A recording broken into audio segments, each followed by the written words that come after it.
So when talking about power scheme, this is actually something which we need to discuss in more detail.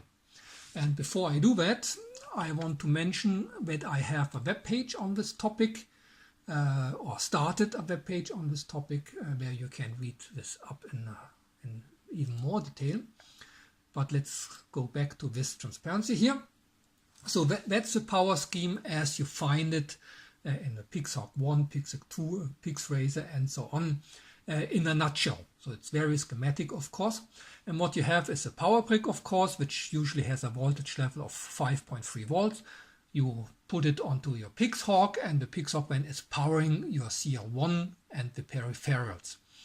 And in addition, there's also the servo rail.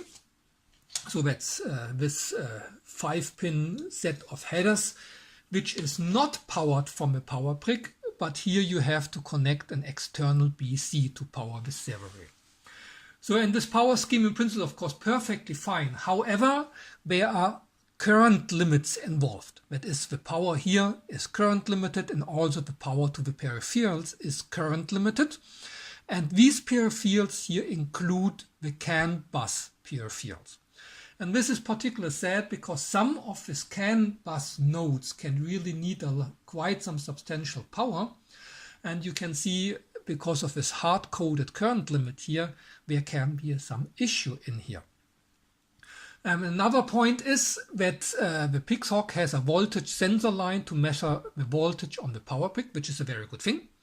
It also has a second voltage sensor line to measure the voltage on the servo rail, which is also a good thing. However, it does not have a means to measure the voltage on the CANbus, which is sad, because this CANbus is now our main communication backbone. So we really would like to know if all is okay on this main communication backbone. So we would like to know the voltage on this CANbuses. And this is where the UC4H Cube Carrier comes in. So this is the power scheme of the Cube Carrier. Again, we use a power brick supplied to the Cube Carrier, or actually to the Cube. And from this, there's the power drawn for the peripherals, which are just now the CLs 2, 3, 4, and 5. And there's no hard-coded current limit involved in here. The power for the CL1 is taken directly from the power brick, which is also good because the telemetry unit usually requires quite some substantial amount of current. So you really want to power it directly from the power brick. And then as regards of the CANbuses, the power for the CANbus on port number 1 can be selected to be either taken from the peripherals here or from the power brick. And this you can do by just opening and closing some solder jumpers. And if you leave both solder jumpers open, the CANbus is not powered from either here or here. This means that you can power your CANbus peripherals from an external BC. So you have full control over your power scheme here. And for the CANbus port 2, it's a bit simpler. You can select it to be taken from the power brick or from your external BC. So this Cube Carrier gives you really all options to choose your power scheme for the CANbus as you really want to have it or need to have it. When in addition, since in this copter, which uses only the UAVCAN as communication backbone, we don't have any servo rail anymore. So, which means that we can use the voltage sensor line, which originally is used to measure the voltage on the servo line. We can use it now to measure the voltage on the CANbus on port number 1. So this Cube Carrier, UC4H Cube Carrier, also gives you the ability to measure the voltage level on your CANbus port, which I think is really a relevant matter. So with having discussed the power schemes, we have finished the discussion of the UC4H Cube Carrier and all of its aspects. And I would like to go on with discussing the configuration.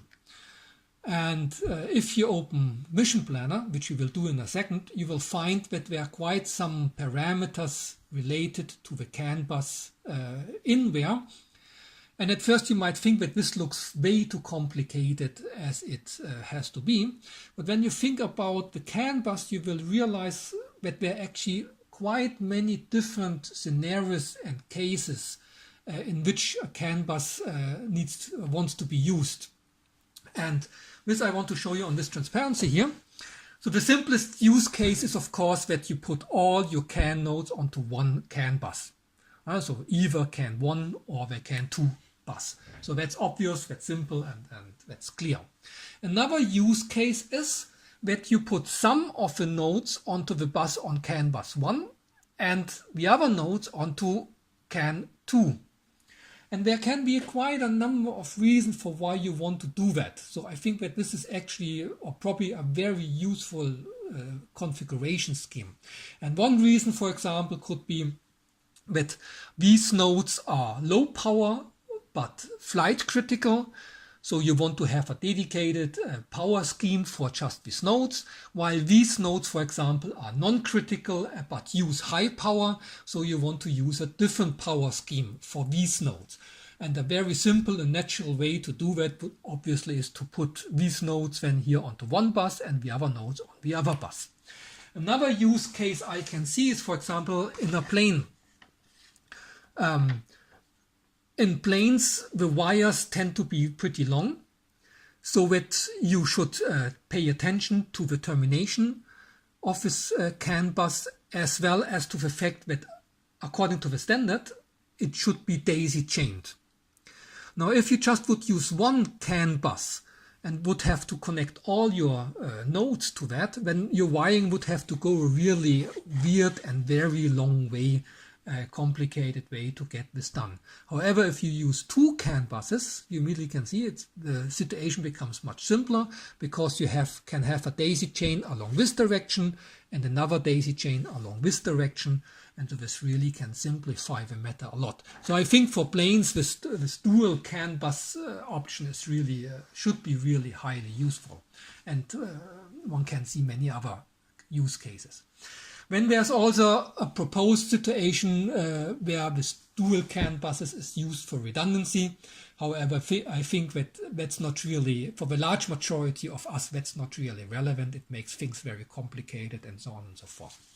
So that's probably not what we are going to use. But these are not yet all possible situations you want to realize.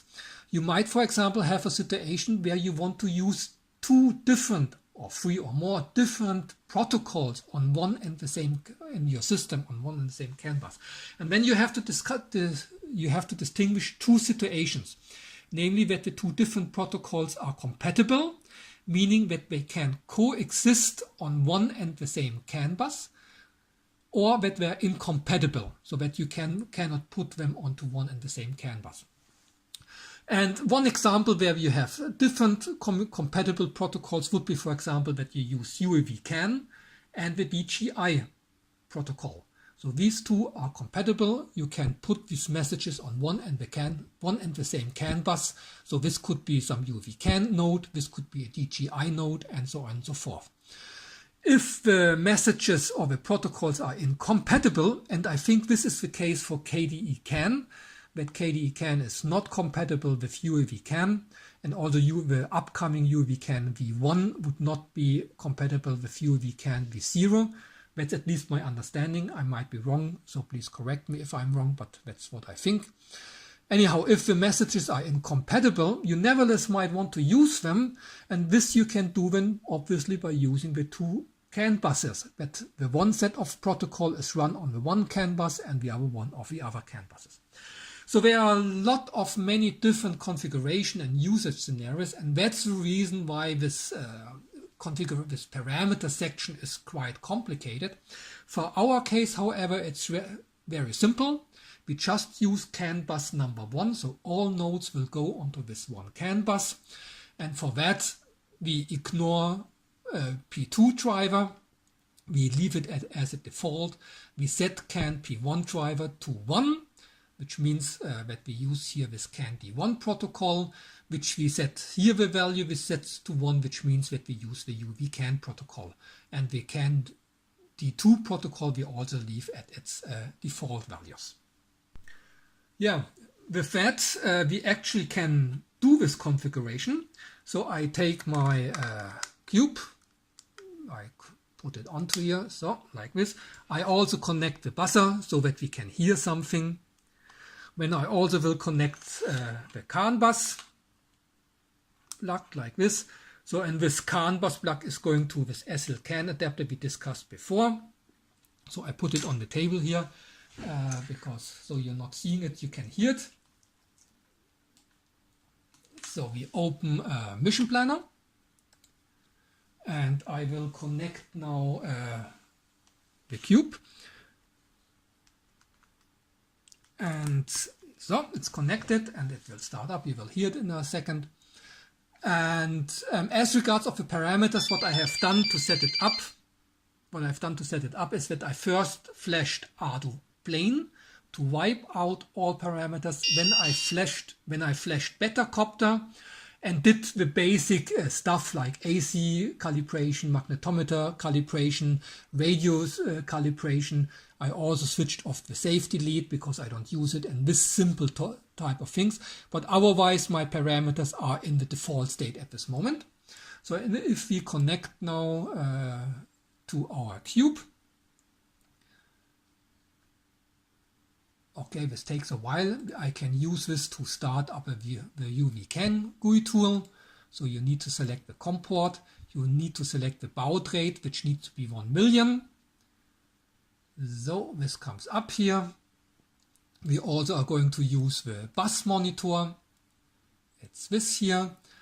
And then we have to click this button here to make the GUI tool to behave like a node server. And here we also switch on the bus monitor. And at the moment we only see the node status messages emitted by the UAVCAN GUI tool. So it's here the source node ID is 127, which is exactly this number here. Now we have also in the meantime connected to our cube. So we go to the CANbus section and we see, okay, these are the 4 parameters we were just discussing. And as discussed, I will set the CAN P1 driver value to 1. I will write it. And now we have to restart the cube. I will do that in order to activate these parameters. And now we can look already here in our bus. And now we see that something is happening. The node number 10 is coming up. And this node number 10 is exactly our cube. And you see that a lot of messages are going on here. And since this is BetaCopter, you also will see this UC4H notify messages. Okay, so we can connect here again to Mission Planner. Yeah, this takes some seconds, you know this. And once we are here, okay, so we can go in the CANbus section again, and now we see that we got many more parameters which we can use to configure. Usually you don't have to do anything. There's one parameter which is called CAN D1 UC EC BM stands for bit mask. And we, just for the sake of fun, we click it, we select EC1, EC2, EC3 and EC4. This is because we have a quadcopter, so 4 ECs. And the very moment we write these parameters, we will see that the EC messages will come up. So I write it. Okay. And you will see that the data frame rate has increased massively, and we get a lot of this EC raw comments now. Okay, so our cube is configured now to use the UAVCAN on CANbus port number 1. And with that, I want to say goodbye and see you for the next episode.